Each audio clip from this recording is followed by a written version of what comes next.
He hated him more than anyone. Not a producer, not a critic, not a rival network executive. No, the man Robert Conrad despised the most was the same one millions of Americans adored every week right alongside him. Ross Martin. To fans, the duo lit up the screen in the Wild Wild West. They were unstoppable, unbreakable. But behind the scenes, they were locked in a Cold War that never thawed, even after one of them was gone. But the feud was just one layer in a life built on pain, pride, and one haunting mistake that Conrad would carry until his final breath. This is the story of a man who became a symbol of toughness, only to learn that the greatest battles are the ones we fight when the cameras stop rolling. You ain't kidding. The grit behind the glory. Before the fame. Before the fists. Before the leather boots and heroic poses, there was just Conrad Robert Falk, a tough kid from Chicago hauling milk crates at dawn and watching his single mom work herself raw to keep food on the table. No spotlight, no father figure, just noise, cold winters, and the burning belief that no one was coming to save him. He worked construction, drove trucks, laid bricks, and when he moved to California, it wasn't for dreams, it was survival. But in LA, he found something unexpected, opportunity. He started taking acting lessons, doing stunt work, crashing through windows, landing punches on cue. Producers noticed. This guy didn't need a double, he was the double. Robert Conrad wasn't just another pretty face, he was pain in motion. And pain, as it turns out, plays well on television. The Wild Wild Star, when the Wild Wild West, premiered in 1965, TV changed forever. The show fused westerns, spy thrillers, and sci-fi all in glorious technicolor. And at the center of the chaos was James West, played by Robert Conrad. Every leap, real. Every punch, real. Every fall, real. Conrad refused to let anyone else take the hits for him. His body was his weapon and his brand. Viewers watched in awe as he flipped, climbed, fought, and bled. No one in Hollywood was doing what he was doing. He became the blueprint for action stars decades before the genre had a name. But in that same spotlight, standing just to his left, was a man who would become both his partner and his greatest source of resentment, Ross Martin. The feud no one could fix. Ross Martin wasn't like Conrad. He didn't come from the streets. He didn't throw punches. He delivered lines. He didn't sweat charisma. He wore it like a velvet cloak. Fluent in 5 languages, trained in classical theater, brilliant, subtle, methodical. And Conrad hated it. To the audience, Martin was Artemis Gordon, the lovable master of disguise. But to Conrad, he was an actor's actor, a show stealer, a man who got laughs without throwing a punch. And that, to someone like Conrad, was infuriating. Crew members said the tension was obvious. Conrad demanded script rewrites. Scenes were restructured to give him more screen time. Even in reunion movies, decades later, he negotiated power before agreeing to appear.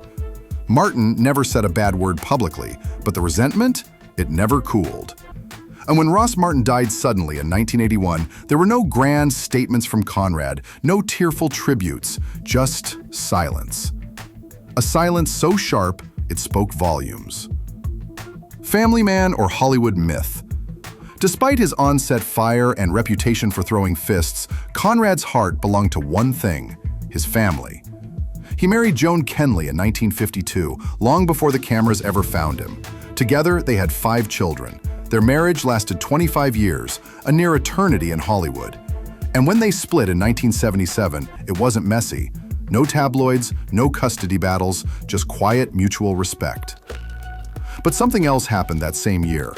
While hosting the Miss National Teenager pageant, Conrad met Lavella Fan, a poised, soft-spoken teenager from Georgia. She had just won the crown. He was 25 years older. But what began as a formal encounter turned into something real. They married, had 3 more children, and against all odds, the blended families thrived. No drama, no feuds, just discipline, structure, and loyalty, the way Conrad demanded it. He didn't just raise his kids, he worked with them, co-starring with Shane, producing with Joan, appearing alongside his daughter Nancy. His family wasn't just his home, it was his legacy. The night everything changed. March 31st, 2003. A stretch of dark highway, a Jaguar, and one moment that would change and end lives. Robert Conrad was behind the wheel. His blood alcohol level over the legal limit. The crash, head on. The other driver, Kevin Burnett, 26 years old, full of potential. Both men survived, but barely. Conrad suffered serious injuries. Kevin's were worse. And the headlines exploded.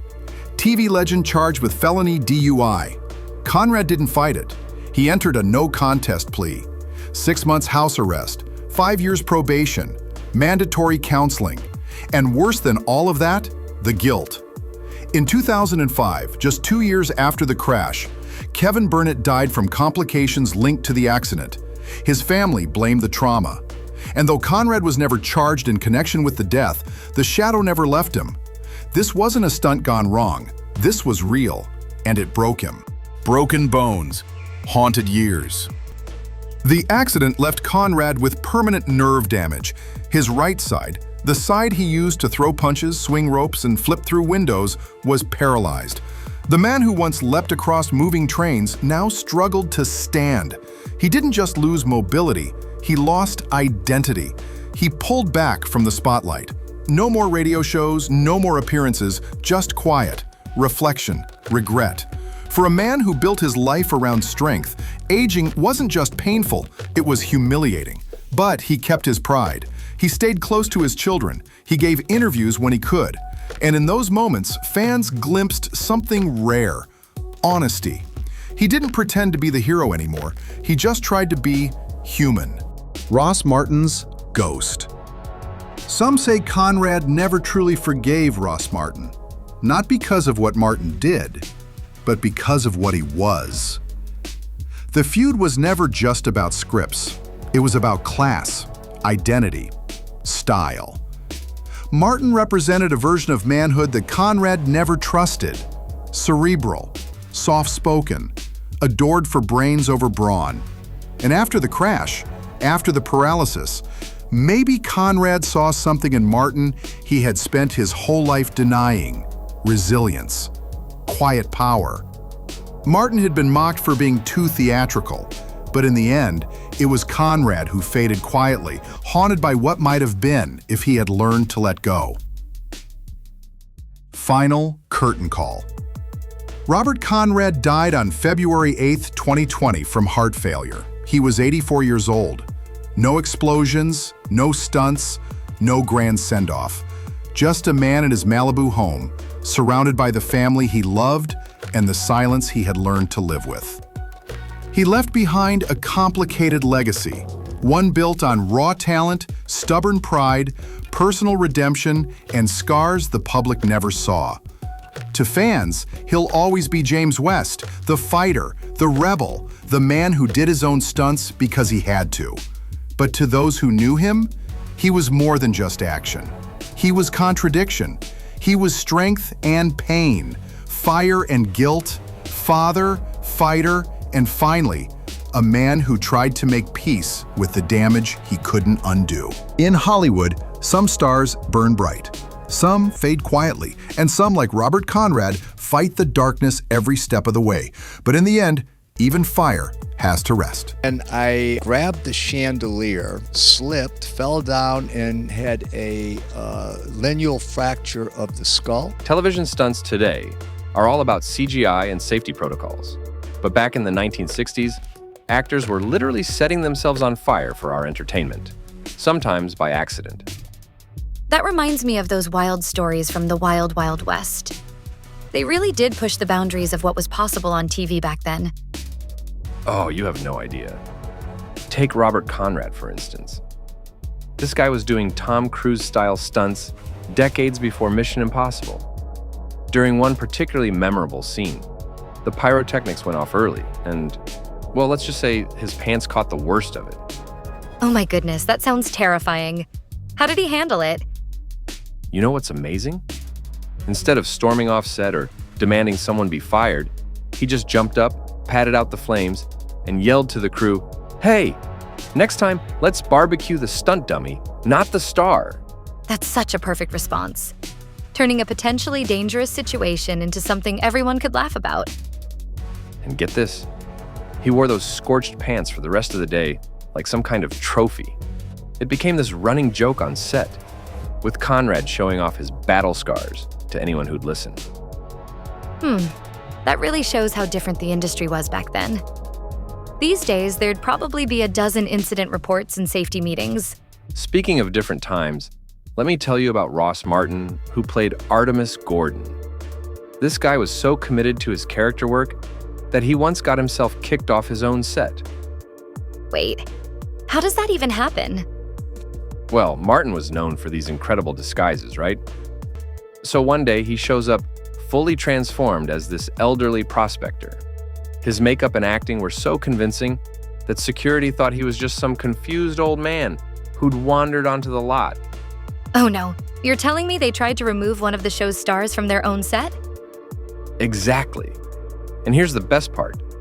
Instead of breaking character and explaining who he was, Martin stayed completely in role, playing along with the whole thing until Robert Conrad finally walked by and said, "Let him in. He's the only one here who can act." That's such incredible dedication to the craft. You know, it reminds me of how method actors today go to such extremes, but back then it was just part of the job. And speaking of parts of the job, let me tell you about the horse incidents. You'd think after mastering explosions and disguises, riding a horse would be the easy part, right? Oh, something tells me you've got a story about this. Picture this. They're trying to film this dramatic getaway scene, and Conrad's horse just refuses to move. Like, completely stonewalls him.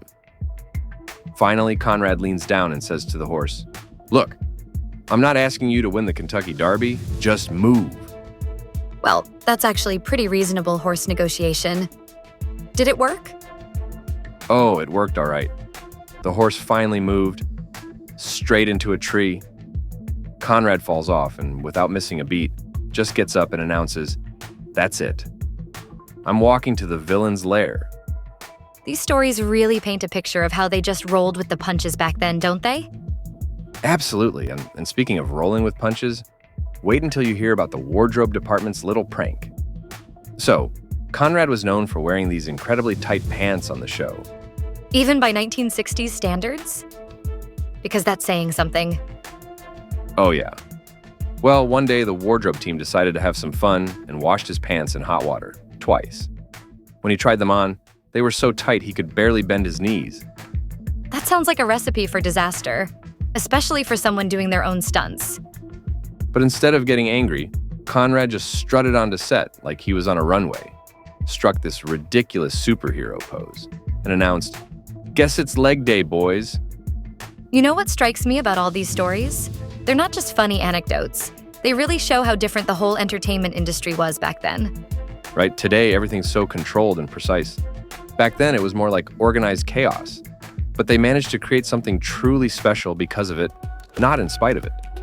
And it seems like having a sense of humor wasn't just helpful. It was essential for survival in that environment.